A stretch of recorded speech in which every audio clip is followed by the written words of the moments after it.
పాత నిబంధన ప్రకారం, ధర్మశాస్త్రం ప్రకారం పంటికి పన్ను, కంటికి కన్ను అని ఒకవేళ అదే రాసి పెట్టినట్లయితే ఈరోజు ఒక్క శవానికి 10 శవాలు లేచాయి, ఒక్క చంప దెబ్బకి 10 చంపలు పగులేయి.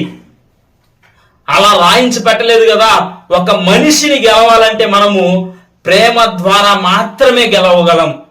ఒక మనిషిని మనం గెలవాలంటే అది ప్రేమ ద్వారా మాత్రమే మనం గెలవగలం.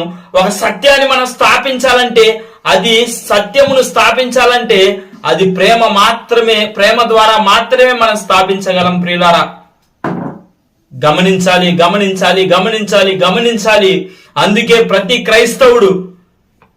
ప్రతి క్రైస్తవుడు యేసుక్రీస్తు ప్రభువారు చెప్పారు కదా, నీకు కుడి చెంప మీద కొడితే, ఒక చెంప మీద కొడితే ఇంకొక చెంప కూడా చూపమని.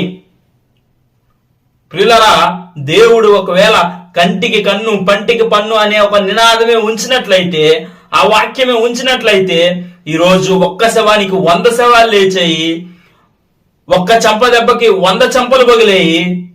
దేవుడు అలా రాయించి పెట్టలేదండి. మీ శత్రువులను ప్రేమించండి, మిమ్మల్ని హింసించే వారి కొరకు ప్రార్థన చేయమన్నది వాక్యము చెప్పింది, యేసుక్రీస్తుల ప్రభువారు చెప్పారు. అందుకే ప్రతి క్రైస్తవుడు శిరస్సు వంచి దేవుని మాట మీద ముందుకు వెళుతున్నారు. ప్రియులారా,